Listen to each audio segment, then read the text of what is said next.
Dear students, মৰমৰ ছাত্ৰ ছাত্ৰীসকল, আজি মই ষষ্ঠ শ্ৰেণীৰ ছাত্ৰ ছাত্ৰীসকলৰ বাবে বিজ্ঞানৰ এটি পাঠ আলোচনা কৰিব ওলাইছো।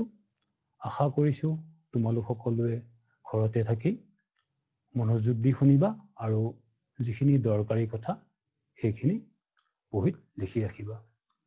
আজি মই বিজ্ঞানৰ চতুৰ্থ অধ্যায় পদাৰ্থৰ শ্ৰেণী বিভক্তকৰণ এই পাঠটি আলোচনা কৰিম আৰু এই পাঠত আমি শিকিবলৈ পাৰিম যে বিভিন্ন পদাৰ্থক কেনেকৈ আৰু কি ভাগত ভগাব পাৰি।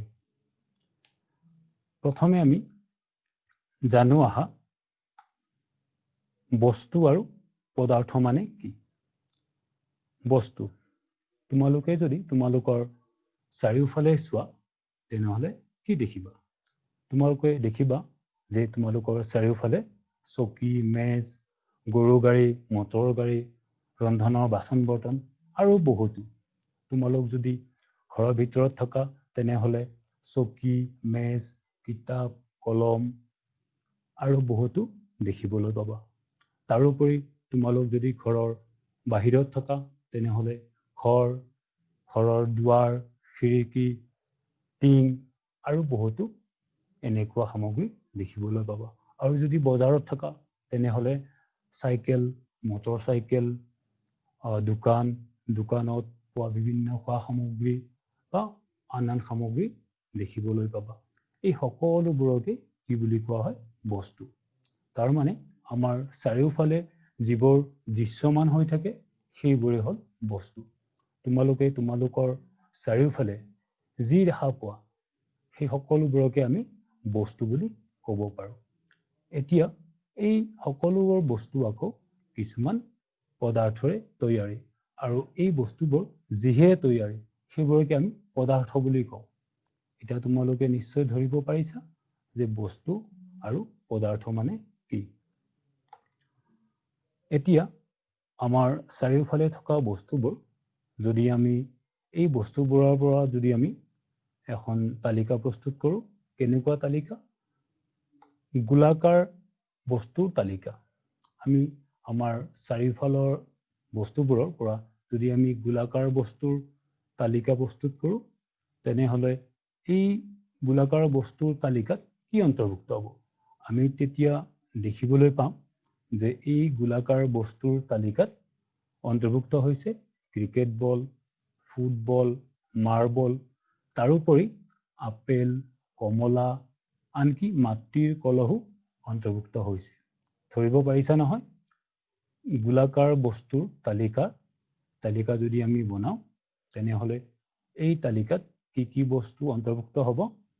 ক্ৰিকেট বল, ফুটবল, মাৰ্বল, কিছুমান ফল মূল যেনে তৰমুজ, আপেল, কমলা টেঙা, তাৰোপৰিও মাটিৰ কলহো অন্তৰ্ভুক্ত হ'ব।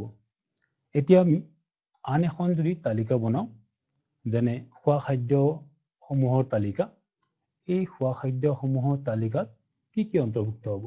আমি তেতিয়া দেখিম যে এই খোৱা খাদ্য বস্তুসমূহৰ তালিকাত ভাত, দাইল, মাছ, শাক পাচলি, ফল মূল যেনে তৰমুজ, আপেল, আনাৰস, আম, কল আৰু বহুতো এইবোৰ সামগ্ৰী এই খোৱা খাদ্য বস্তুসমূহৰ তালিকাত অন্তৰ্ভুক্ত হ'ব। তোমালোকে যদি মন কৰিছা এই তালিকাত আগৰ তালিকাৰ কিছুমান বস্তু অন্তৰ্ভুক্ত হৈছে। তাৰ মানে আগৰ তালিকা আমাৰ আছিল গোলাকাৰ বস্তু। এই গোলাকাৰ বস্তুৰ তালিকাৰ কিছুমান বস্তু এই খোৱা খাদ্য তালিকাত অন্তৰ্ভুক্ত হৈছে, যেনে তৰমুজ, কমলা টেঙা, আম ইত্যাদি। তোমালোকে নিশ্চয় ধৰিব পাৰিছা এই তালিকাসমূহ। এতিয়া আমি এই আৰু এখন তালিকা প্ৰস্তুত কৰিবলৈ চেষ্টা কৰো আহা। সেইটো আছে প্লাষ্টিকেৰে নিৰ্মিত বস্তু। যদি আমি প্লাষ্টিকেৰে নিৰ্মিত বস্তুৰ তালিকা এখন প্ৰস্তুত কৰো তেনেহলে আমি কি পাম? আমি দেখিম যে প্লাষ্টিকেৰে নিৰ্মিত বস্তুৰ তালিকাত কি অন্তৰ্ভুক্ত হৈছে? পুতলা, পানী ৰখা পাত্ৰ, পাইপ বা নলী, বাল্টি, টিফিন বাতি আদি। ধৰিব পাৰিছা নহয়? প্লাষ্টিকেৰে নিৰ্মিত বা প্লাষ্টিকেৰে বনোৱা বস্তুৰ তালিকাত কি কি অন্তৰ্ভুক্ত হৈছে? মই চিত্ৰটো দেখুৱাই দিছোঁ। পুতলা, পানী ৰখা পাত্ৰ, পাইপ বা নলী, বাল্টি, টিফিন বাতি আদি। এই তালিকাসমূহৰ পৰা আমি এটা বস্তু গম পালো যে বস্তুবোৰক সিহঁতৰ আকৃতি বা গঠিত হোৱা পদাৰ্থৰ ওপৰত ভিত্তি কৰি বিভিন্ন ভাগত ভগাব পাৰি।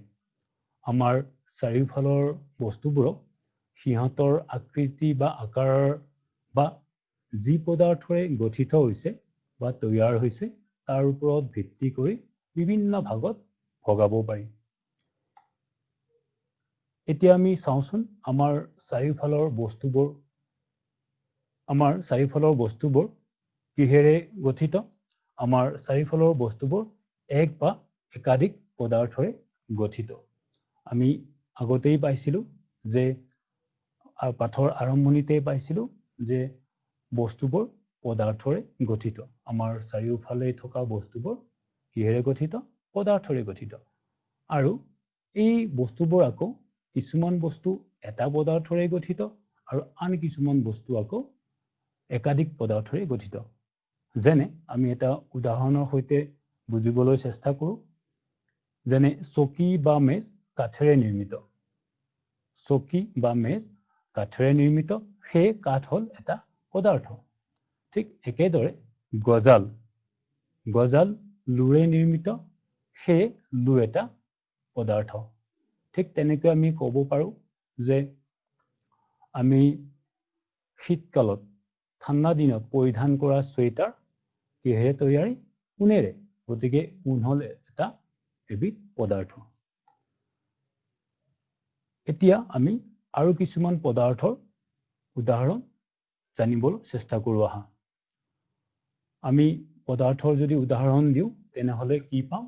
কাঁচ, প্লাষ্টিক, ধাতু যেনে লো, তাম, এলুমিনিয়াম, ষ্টীল, কাগজ, ৰবৰ, চামৰা মানে হ'ল জন্তুৰ ছাল, কপাহ, চিল্ক, বালি, চেনি, ঊণ, নাইলন, পলিয়েষ্টাৰ, মাটি, পানী ইত্যাদি।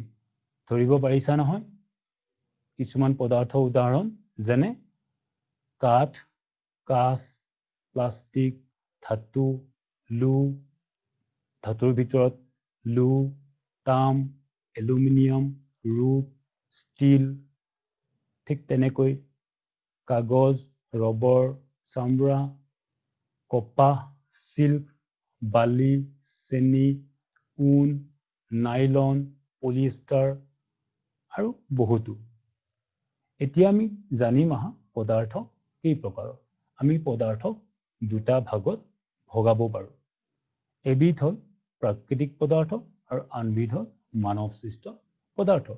পদাৰ্থক আমি দুটা ভাগত ভগাব পাৰোঁ। এটা হ'ল প্ৰাকৃতিক পদাৰ্থ, আনটো হ'ল মানৱ সৃষ্ট পদাৰ্থ। এতিয়া প্ৰাকৃতিক পদাৰ্থ মানে কি? প্ৰাকৃতিক পদাৰ্থ মানে হ'ল যিবোৰ পদাৰ্থ আমি প্ৰকৃতিৰ পৰা আহৰণ কৰোঁ। যিবোৰ পদাৰ্থ প্ৰাকৃতিকভাৱে পোৱা যায় সেইবোৰেই হৈছে প্ৰাকৃতিক পদাৰ্থ। যেনে ঊণ, কপাহ, চিল্ক, শিল, খনিজ পদাৰ্থ, পানী, সোণ, পেট্ৰলিয়াম, কাঠ, বালি, চামৰা, মাটি ইত্যাদি। এতিয়া যদি আমি ঊণ চাওঁ, ঊণ আমি ক'ৰ পৰা পাওঁ? জন্তু বা জন্তুৰ নোমৰ পৰা পাওঁ। গতিকে ঊণ হ'ল প্ৰাকৃতিক পদাৰ্থ। ঠিক তেনেকৈ কপাহ, আমি কপাহ ক'ৰ পৰা পাওঁ? কপাহ পাওঁ আমি উদ্ভিদৰ পৰা। গতিকে উদ্ভিদ হ'ল প্ৰাকৃতিক পদাৰ্থ। ঠিক তেনেকৈ চিল্ক, শিল, খনিজ পদাৰ্থ, পানী, সোণ, পেট্ৰলিয়াম, কাঠ, বালি, চামৰা, মাটি ইত্যাদি এইবোৰ প্ৰকৃতিৰ পৰা পোৱা যায় বা প্ৰকৃতিৰ পৰা আহৰণ কৰিব পাৰি। সেইবাবে এইবোৰ প্ৰাকৃতিক পদাৰ্থ। এতিয়া যিবোৰ পদাৰ্থ মানুহে নিজে তৈয়াৰ কৰে যিবোৰ পদাৰ্থ মানুহে নিজে পৰীক্ষাগাৰত বিভিন্ন ৰাসায়নিক প্ৰক্ৰিয়াৰে আহৰণ কৰে সেইবোৰ হৈছে মানৱ সৃষ্ট পদাৰ্থ যিবোৰ পদাৰ্থ মানুহে নিজে বনায় যেনে প্লাষ্টিক সিমেন্ট কাঁচ পিতল চেনি পলিয়েষ্টাৰ কাগজ ৰং ইত্যাদি ধৰিব পাৰিছা নহয় মানৱ সৃষ্ট পদাৰ্থ কোনবোৰ প্লাষ্টিক সিমেন্ট এইবোৰ প্ৰকৃতিৰ পৰা পোৱা নাযায় বা আমি প্ৰকৃতিৰ পৰা আহৰণ কৰিব নোৱাৰো এইবোৰ মানুহে নিজে তৈয়াৰ কৰে সেইবাবে এই সামগ্ৰীবোৰ প্লাষ্টিক সিমেন্ট কাঁচ পিতল চেনি পলিয়েষ্টাৰ কাগজ ৰং ইত্যাদি এইবোৰ সামগ্ৰী মানৱ সৃষ্ট পদাৰ্থ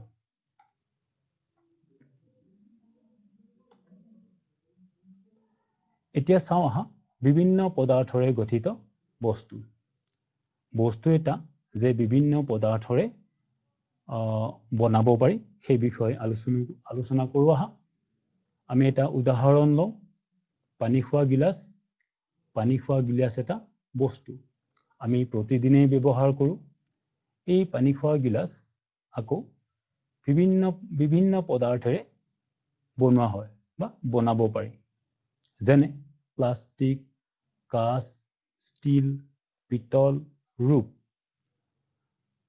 পানী খোৱা গিলাচ এটা বস্তু ইয়াক আমি দৈনন্দিন জীৱনত ব্যৱহাৰ কৰা হয় এই গিলাচ বিভিন্ন পদাৰ্থৰে বনোৱা হয় যেনে প্লাষ্টিক কাঁচ ষ্টীল পিতল ৰূপ চিত্ৰত মই দেখুৱাইছো এই চিত্ৰলৈ চোৱা এয়া হৈছে ষ্টীলেৰে নিৰ্মিত প্ৰথম চিত্ৰটো চোৱা প্ৰথম চিত্ৰটো হৈছে ষ্টীলেৰে নিৰ্মিত গিলাচ দ্বিতীয় চিত্ৰ চোৱা এয়া হ'ল প্লাষ্টিকৰ গিলাচ বা প্লাষ্টিকেৰে নিৰ্মিত গিলাচ তৃতীয় চিত্ৰলৈ চোৱা এয়া হ'ল কাঁচেৰে নিৰ্মিত গিলাচ তাৰ পিছৰটো হ'ল পিতলেৰে নিৰ্মিত গিলাচ আৰু শেষৰটো হ'ল ৰূপৰ দ্বাৰা নিৰ্মিত গিলাচ এতিয়া তোমালোকে নিশ্চয় ধৰিব পাৰিছা যে বস্তু এটা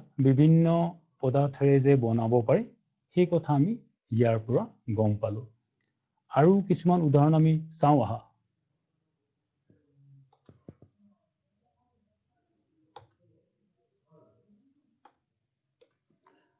আৰু কিছুমান যদি উদাহৰণ চাওঁ তেনেহলে আমি দেখিম যে কাঁহী হ'ল এটা বস্তু এই কাঁহী আমি কাঁহ পিতল ষ্টীল কাঁচ প্লাষ্টিক ধাতু এইবোৰ পদাৰ্থৰ পৰা বনাব পাৰি ধৰিব পাৰিছা নহয় কাঁহী এটা বস্তু এই কাঁহ পিতল ষ্টীল কাঁচ প্লাষ্টিক ধাতু এইবোৰৰ পৰা বনাব পাৰি তাৰপিছত আছে কলম আমি কি পদাৰ্থৰ দ্বাৰা বনাওঁ কলম আমি বনাওঁ প্লাষ্টিক বা ধাতুৰ পৰা ঠিক তেনেকৈ কাপোৰ আমি কি পদাৰ্থৰ পৰা তৈয়াৰ কৰোঁ কাপোৰ হ'ল এবিধ বস্তু এই কাপোৰ আমি তৈয়াৰ কৰোঁ কপাহ ঊণ সিল্ক নাইলন পলিষ্টাৰ ঠিক তেনেকৈ মুদ্ৰা আকৌ কি পদাৰ্থৰ পৰা বনাব পাৰি মুদ্ৰা বনোৱা হয় তাম সোণ ৰূপ এই পদাৰ্থৰ পৰা মুদ্ৰা বনোৱা হয় আমি ব্যৱহাৰ কৰা বা আমি পৰিধান কৰা জোতা কি পদাৰ্থৰ পৰা বনোৱা হয় বা গঠিত আমি ক'ব পাৰো যে জোতাযোৰ চামৰা বা জন্তুৰ ছাল ৰবৰ প্লাষ্টিক এইবোৰ পদাৰ্থৰ দ্বাৰা গঠিত এতিয়া আমি চাওঁ আহা একে পদাৰ্থৰে গঠিত বেলেগ বস্তুসমূহ তাৰমানে একেটা পদাৰ্থৰে যে বেলেগ বস্তু বনাব পাৰি সেই বস্তুটো আমি চাওঁ আহা আমি এটা উদাহৰণ লৈছো প্লাষ্টিক এবিধ পদাৰ্থ এই প্লাষ্টিক বিভিন্ন ধৰণৰ বস্তু বনাবলৈ ব্যৱহাৰ কৰা হয়, যেনে স্কেল, পুতলা, বাল্টি, টিফিন বাতি, দাঁত পৰিষ্কাৰ কৰা ব্ৰাছ। তোমালোকে চিত্ৰত দেখিছা প্লাষ্টিক এবিধ পদাৰ্থ আৰু এই প্লাষ্টিকৰ পৰা বিভিন্ন বস্তু বা সামগ্ৰী বনাব পাৰি, যেনে স্কেল, পুতলা, বাল্টি, টিফিন বাতি, ব্ৰাছ। একে পদাৰ্থৰ পৰা যে একে পদাৰ্থৰে গঠিত বেলেগ বেলেগ বস্তুসমূহ আমি বনাব পাৰোঁ। আৰু কিছুমান উদাহৰণ চাওঁ আহা। কাঠ হ'ল এবিধ পদাৰ্থ। এই পদাৰ্থৰ পৰা আমি কি বস্তু বনাব পাৰোঁ? চকী, মেজ, নাঙল, গৰুৰ গাড়ী, দুৱাৰ, খিৰিকী, ডেস্ক, বেঞ্চ ইত্যাদি। এইবোৰ আমি কাঠৰ পৰা বনাব পাৰোঁ। ঠিক তেনেকৈ যদি আমি আন এবিধ পদাৰ্থ লওঁ কাগজ, তেনেহ'লে আমি কি বনাব পাৰোঁ? আমি কাগজৰ পৰা বনাব পাৰোঁ কিতাপ, বহী, বাতৰি কাকত, কেলেণ্ডাৰ ইত্যাদি। আৰু বহু সামগ্ৰী আমি কাগজৰ পৰা বনাব পাৰোঁ। তাৰপিছত চোৱা চামৰা, তাৰমানে জন্তুৰ ছাল। ইয়াৰ পৰা আমি কি বনাব পাৰোঁ? আমি ইয়াৰ পৰাও বনাব পাৰোঁ জোতা, বেগ, শীতকালত পৰিধান কৰা জেকেট, সোফা ইত্যাদি। ধৰিব পাৰিছা নহয়? আমি জন্তুৰ ছালেৰে কি বনাব পাৰোঁ? জোতা, বেগ, শীতকালত পৰিধান কৰা জেকেট, সোফা ইত্যাদি। তাৰপিছত কপাহ এবিধ পদাৰ্থ। এই কপাহৰ পৰা আমি কি বনাব পাৰোঁ? কি বস্তু বনাব পাৰোঁ? কপাহী কাপোৰ, তুলি, আমি ব্যৱহাৰ কৰা তুলি, লেপ, গাৰু ইত্যাদি।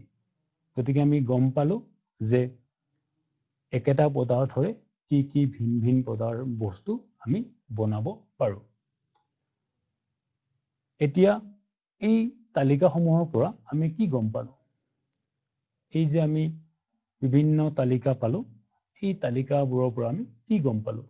আমি গম পালোঁ যে আমি বিভিন্ন প্ৰকাৰে বস্তুবোৰ ভাগ কৰিব পাৰোঁ। আমাৰ চাৰিওফালে থকা বস্তুবোৰ আমি বিভিন্ন প্ৰকাৰে কি কৰিব পাৰোঁ? ভাগ কৰিব পাৰোঁ।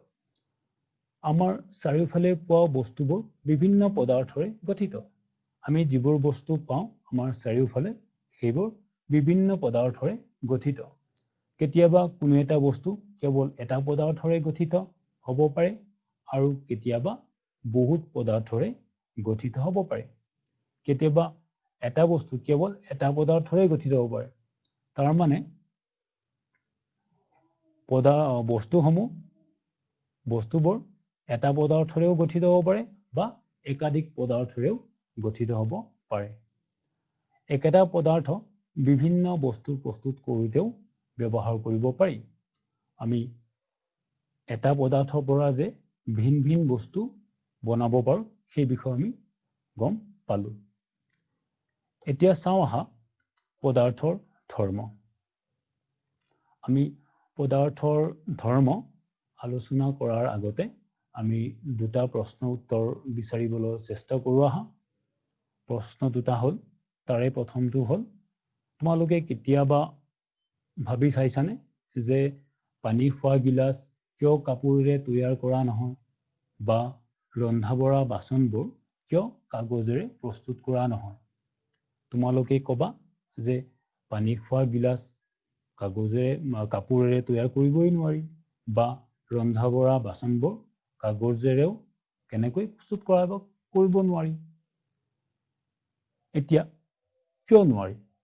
তোমালোকক যদি প্ৰশ্ন সোধো কিয়, আমি এই কিয়ৰ উত্তৰটো বিচাৰিবলৈ চেষ্টা কৰোঁ আহা। পানী খোৱা গিলাচ যদি আমি কাপোৰেৰে বনাওঁ, ধৰি লোৱা হ'ল আমি কাপোৰেৰে বনালোঁ, কি হ'ব? আমি যেতিয়াই পানী ঢালিবলৈ চেষ্টা কৰিম তেতিয়া পানী সেই কাপোৰে ওলাই পৰি যাব। চিত্ৰত দেখুওৱা ধৰণে যদি আমি সেই কাপোৰত বা কাপোৰেৰে তৈয়াৰী গিলাচত যদি আমি পানী ঢালিবলৈ চেষ্টা কৰোঁ, গোটেই পানী কাপোৰৰ পৰা ওলাই পৰি যাব, হয়নে? কাৰণ কাপোৰে পানী ধৰি ৰাখিব নোৱাৰে। পানী ধৰি ৰাখিবৰ বাবে বিশেষ গুণ থকা পদাৰ্থৰে তৈয়াৰী বাচন ব্যৱহাৰ কৰিব লাগিব হয়নে যেনে আমি পানী ধৰি ৰখাৰ কাৰণে আমি কি পদাৰ্থৰে তৈয়াৰী বাচন ব্যৱহাৰ কৰোঁ বা পাত্ৰ ব্যৱহাৰ কৰোঁ আমি ইতিমধ্যে পাই আহিছো যেনে প্লাষ্টিক তাম ষ্টীল নহয় জানো এইবোৰ পদাৰ্থৰে তৈয়াৰী পাত্ৰ আমি ব্যৱহাৰ কৰোঁ কিয় কাৰণ এইবোৰ পদাৰ্থৰে তৈয়াৰী পাত্ৰই কি কৰিব পাৰে পানী ধৰি ৰাখিব পাৰে এইবোৰ পদাৰ্থৰ মাজেৰে পানী ওলাই যাব নোৱাৰে সেই কাৰণে এইবোৰ পদাৰ্থৰে বিশেষ ধৰণৰ পদাৰ্থৰে এই পাত্ৰ বনোৱা হয় ঠিক একেদৰে ৰন্ধা বঢ়া বাচনবোৰ কাগজেৰে প্ৰস্তুত কৰা নহয় কাৰণ এনে কাম কৰিবলৈ যোৱাটো বুদ্ধিমানৰ কাম নহয় কাৰণ এই বাচনবোৰ যদি আমি কাগজেৰে বনাওঁ আমি এই বাচনবোৰত আমি সামগ্ৰীবোৰ থবই নোৱাৰিম যদি থওঁ কি হ'ব পৰি যাব ফাটি বা ফালি কাগজ ফালি পৰি যাব গতিকে এই দুটা প্ৰশ্নৰ পৰা আমি কি গম পালো এই দুটা প্ৰশ্নৰ পৰা আমি গম পালো যে কোনো এটা বস্তু প্ৰস্তুত কৰিবলৈ পদাৰ্থৰ গুণাগুণ আৰু বস্তুটোৰ ব্যৱহাৰৰ উদ্দেশ্যৰ ওপৰত ভিত্তি কৰি আমি পদাৰ্থ বাছি লওঁ কোনো এটা বস্তু প্ৰস্তুত কৰিবলৈ পদাৰ্থৰ কি গুণ আছে সেই বিষয়ে আমি অধ্যয়ন কৰিম আৰু বস্তুটো কি কামত ব্যৱহাৰ কৰিম তাৰ ওপৰত নিৰ্ভৰ কৰিহে আমি সেই বস্তুটো বনাবলৈ পদাৰ্থৰ বাছনি কৰিম তোমালোকে নিশ্চয় ধৰিব পাৰি আছা এতিয়া আমি চাওঁ পদাৰ্থৰ ধৰ্ম আমি পদাৰ্থৰ ধৰ্মৰ বিষয়ে আলোচনা কৰিম বাহ্যিক ৰূপ মানে কি পদাৰ্থ এটা দেখাত যেনেকুৱা সেইটোৱে হ'ল তাৰ বাহ্যিক ৰূপ পদাৰ্থবোৰ দেখাত সাধাৰণতে এটাৰ পৰা আনটো পৃথক হয় তাৰমানে ভিন ভিন পদাৰ্থ দেখাত ভিন ভিন হয় যেনে কিছুমান পদাৰ্থ দেখাত উজ্জ্বল বা এইবোৰ পদাৰ্থ কি থাকে চিকমিকনি থাকে আনহাতে আনবোৰ পদাৰ্থৰ উজ্জ্বলতা বা চিকমিকনি নাথাকে যেনে আমি যদি এটা উদাহৰণ লওঁ ধাতুৰ ভিতৰত সোণ ৰূপ এলুমিনিয়াম তাম এইবোৰৰ কি থাকে উজ্জ্বলতা থাকে বা এইবোৰ পদাৰ্থৰ চিকমিকনি আছে আনহাতে কাঠ শিল বালি এইবোৰ পদাৰ্থৰ কি নাই উজ্জ্বলতা নাই বা চিকমিকনি নাই আকৌ কৈ আছো কিছুমান পদাৰ্থ দেখাত উজ্জ্বল বা এইবোৰৰ চিকমিকনি থাকে আনহাতে আনবোৰৰ নাথাকে যেনে ধাতুৰ ভিতৰত সোণ ৰূপ এলুমিনিয়াম তাম আদি এইবোৰ পদাৰ্থৰ উজ্জ্বলতা আছে বা চিকমিকনি আছে আনহাতে কাঠ শিল বালিৰ উজ্জ্বলতা বা চিকমিকনি নাই এইবাৰ আমি আহোঁ পদাৰ্থৰ আন এটা ধৰ্ম কঠিনতাৰ বিষয়ে কিছুমান পদাৰ্থ কঠিন আনহাতে কিছুমান পদাৰ্থ কোমল আমি জানো কোনবোৰ পদাৰ্থ কঠিন আৰু কোনবোৰ পদাৰ্থ কোমল বা কাক বোলে যিবোৰ পদাৰ্থ সহজে ভাঙি পেলাব বা চেপেটা কৰিব নোৱাৰি সেইবোৰ পদাৰ্থ কঠিন যিবোৰ পদাৰ্থ সহজে ভাঙি পেলাব বা চেপেটা কৰিব নোৱাৰি সেইবোৰ কঠিন পদাৰ্থ যেনে কাঠ শিল এলুমিনিয়াম এইবোৰ পদাৰ্থ আমি সহজে ভাঙিব নোৱাৰো বা চেপেটা কৰিব নোৱাৰো সেইবাবে এইবোৰ কঠিন আনহাতে যিবোৰ পদাৰ্থ সহজে চেপেটা কৰিব পাৰি সেইবোৰ পদাৰ্থ কোমল পদাৰ্থ যেনে কপাহ আৰু স্পঞ্জক আমি সহজে হাতেৰে চেপেটা কৰিব পাৰো সেইবাবে এই কপাহ আৰু স্পঞ্জ হ'ল কোমল পদাৰ্থ ছাত্ৰ ছাত্ৰীসকল তোমালোকে নিশ্চয় ধৰিব পাৰিছা পদাৰ্থৰ বাহ্যিক ৰূপ আৰু কঠিনতা মানে কি তোমালোকে নিশ্চয় আশা কৰোঁ তোমালোকে ধৰিব পাৰিছা এতিয়া আমি আহো পদাৰ্থৰ আন এটা ধৰ্মৰ বিষয় সেইটো হ'ল দ্ৰৱণীয়তা এই দ্ৰৱণীয়তা কি এই কথা জনাৰ আগতে আমি এটা পৰীক্ষা কৰি চাওঁ আহা চিত্ৰত তোমালোকে দেখিছা দুটা কাঁচৰ গিলাচ আছে আৰু তাত কি আছে পানী আমি কি কৰিলো দুটা কাঁচৰ গিলাচত পানী ললো এয়া হল প্ৰথম গিলাচ আৰু এয়া হল দ্বিতীয় গিলাচ প্ৰথম গিলাচত আমি চকৰ গুড়ি বা কাঠৰ গুড়ি ললো প্ৰথম গিলাচত আমি চকৰ গুড়ি বা প্ৰথম এইটো হল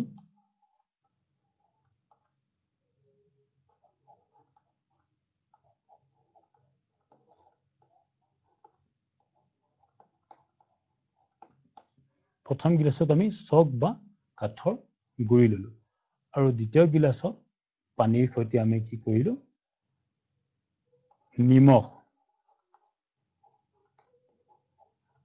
নিমখ বা চেনি নিমখ বা চেনি ললো আৰু তাৰ পিছত কি কৰিলো ভালদৰে মিহলাবলৈ চেষ্টা কৰিলো বা ফুটিবলৈ চেষ্টা কৰিলো কি কৰিলো প্ৰথম গিলাচৰ পানীত আমি কি ঢালি দিলো চক বা কাঠৰ গুড়ি আৰু দ্বিতীয় গিলাচত আমি কি কৰিলো নিমখ বা চেনি আমি ঢালি দিলো তাৰ পিছত ভালদৰে মিহলাবলৈ চেষ্টা কৰিলো বা ঘুটি দিলো তাৰ পিছত আমি কি দেখিম ইয়াৰ পিছত আমি দেখিম যে প্ৰথম গিলাচত চকৰ গুড়িবোৰ বা কাঠৰ গুড়ি গিলাচৰ তলিত জমা হৈছে তাৰমানে এইবোৰ মিহলি হৈ যোৱা নাই আনহাতে দ্বিতীয় গিলাচত আমি দেখিম যে নিমখ বা চেনি অদৃশ্য হৈ গৈছে এইবোৰ গিলাচৰ তলিত জমা হোৱা নাই অৰ্থাৎ এইবোৰ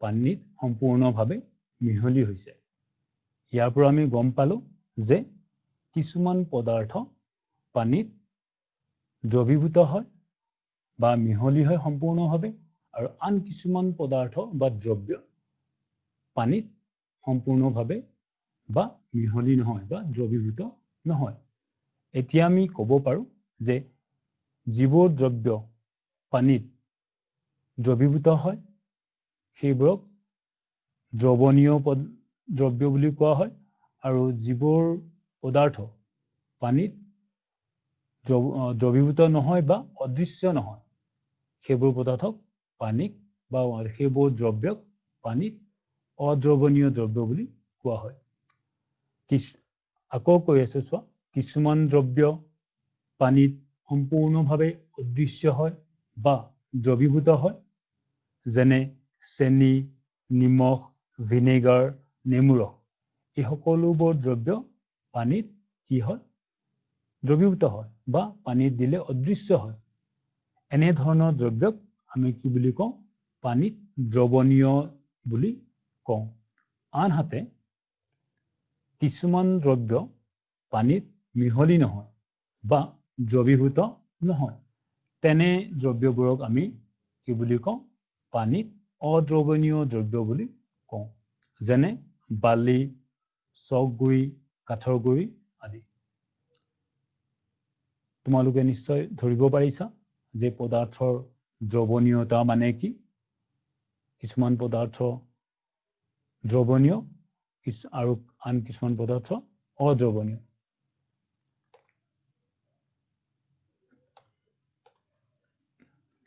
এতিয়া আমি চাওঁ আহা পদাৰ্থৰ আন এক ধৰ্মৰ বিষয়ে সেইটো হ'ল পানীত উপঙা বা পানীত ডুবি যোৱা চিত্ৰত তোমালোকে দেখিছা চিত্ৰলৈ যদি মন কৰা তাত তোমালোকে দেখিবলৈ পাইছা যে কিছুমান বস্তু বা পদাৰ্থ পানীত উপঙি আছে আৰু আন কিছুমান পদাৰ্থ বা বস্তু পানীত ডুব গৈ আছে চিত্ৰত নিশ্চয় দেখিছা ক'ব পাৰিবানে কোনবোৰ পদাৰ্থ পানীত উপঙি আছে আৰু কোনবোৰ ডুব গৈ আছে গছৰ পাত প্লাষ্টিকেৰে নিৰ্মিত বস্তু কাগজ এখিলা বা কাগজৰ টুকুৰা পানীত উপঙে বা উপঙি আছে আনহাতে ধাতুৰে নিৰ্মিত চাবি মুদ্ৰা এইবোৰ বস্তু ডুব গৈ আছে তাৰ মানে আমি কি গম পালো আমি গম পালো যে কিছুমান পদাৰ্থ পানীত উপঙে আৰু আন কিছুমান পদাৰ্থ পানীত ডুব যায়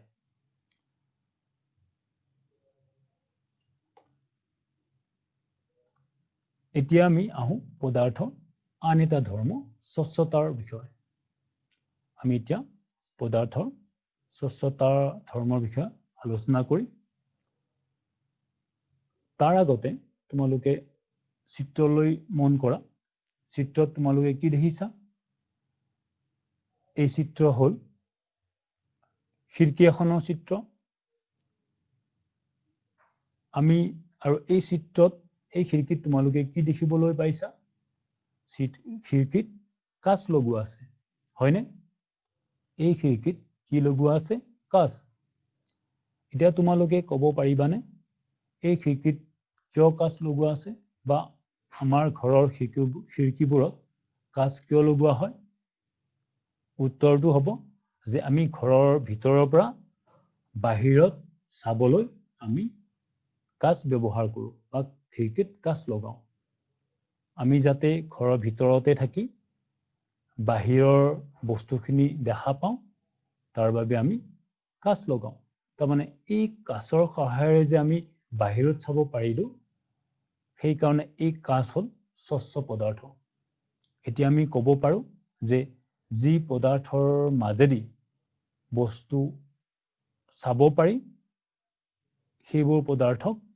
কি বুলি কোৱা হয় স্বচ্ছ পদাৰ্থ কোৱা হয় আকৌ কৈ আছো যিবোৰ পদাৰ্থৰ মাজেদি আমি চাব পাৰোঁ বস্তু চাব পাৰোঁ সেইবোৰ পদাৰ্থক স্বচ্ছ পদাৰ্থ বুলি কোৱা হয় যেনে কাঁচ পানী বায়ু আমাৰ চাৰিওফালে বস্তুবোৰ দৃশ্যমান হৈ আছে আমি কাৰ মাজেৰে চাই আছো কিহৰ মাজেৰে চাই আছো বায়ুৰ মাধ্যমৰ মাজেৰে চাই আছো সেইকাৰণে দৃশ্যমান হৈ আছে গতিকে আমি গম পালো যে যিবোৰ পদাৰ্থৰ মাজেদি বস্তু দেখি সেইবোৰ পদাৰ্থক স্বচ্ছ পদাৰ্থ বুলি কোৱা হয় যেনে কাঁচ পানী বায়ু ইত্যাদি আৰু যিবোৰ পদাৰ্থৰ মাজেদি বস্তু নেদেখি বা আমি নেদেখো তেনে পদাৰ্থক অস্বচ্ছ পদাৰ্থ বুলি কোৱা হয় আকৌ কৈছো যিবোৰ পদাৰ্থৰ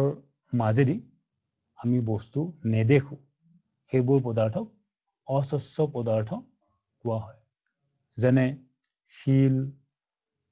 যেনে শিল কাঠ ধাতু ইত্যাদি এইবোৰ পদাৰ্থৰ মাজেদি আমি যদি চাওঁ তেনেহলে আমি বস্তু দেখিবলৈ নাপাওঁ সেইকাৰণে এইবোৰ অস্বচ্ছ পদাৰ্থ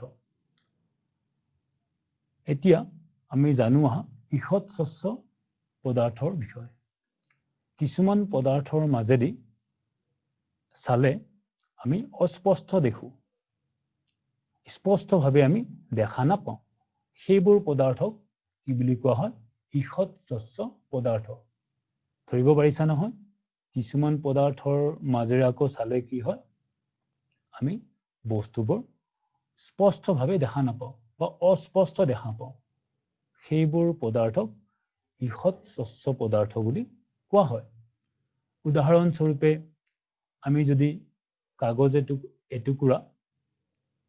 এটুকুৰাত তেল সানি দিওঁ তেল সনাৰ পিছত সেই কাগজ টুকুৰাৰ মাজেদি যদি আমি চাবলৈ চেষ্টা কৰোঁ তেতিয়া আমি বস্তুবোৰ অস্পষ্ট দেখো গতিকে এই তেল সনা কাগজ হ'ল ইষৎ স্বচ্ছ পদাৰ্থৰ উদাহৰণ আৰু কিছুমান প্লাষ্টিকো কি হয় ইষৎ স্বচ্ছ পদাৰ্থৰ উদাহৰণ হয় এতিয়া তোমালোকে নিশ্চয় ধৰিব পাৰিছা যে স্বচ্ছ পদাৰ্থ, অস্বচ্ছ পদাৰ্থ আৰু ঈষৎ স্বচ্ছ পদাৰ্থ মানে কি?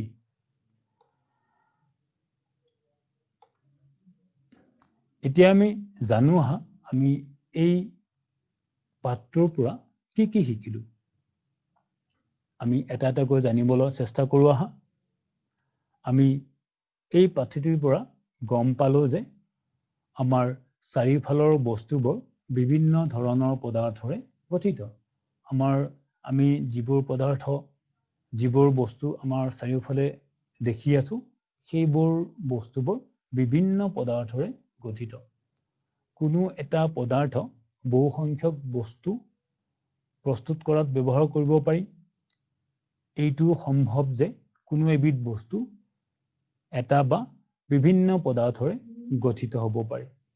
আমি এই কথাখিনি আমি অধ্যায়ত আলোচনা কৰাত আমি পাইছিলো যে কোনো এটা পদাৰ্থ বহু সংখ্যক বস্তু প্ৰস্তুত কৰাত ব্যৱহাৰ কৰিব পাৰি।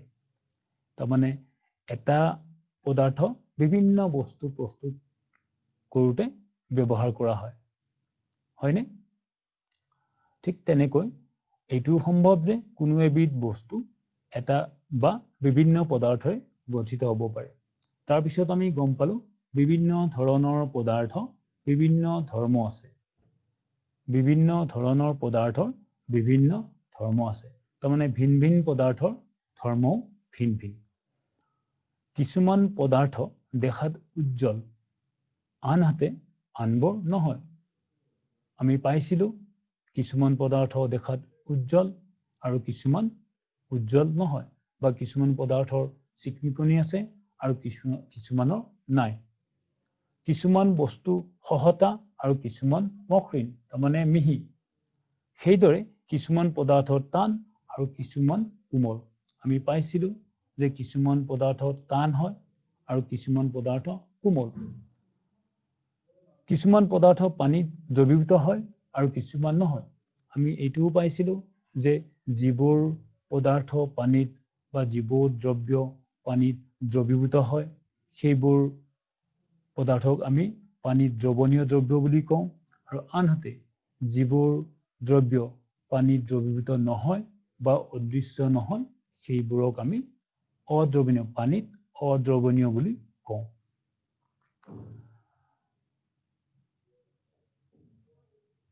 তাৰপিছত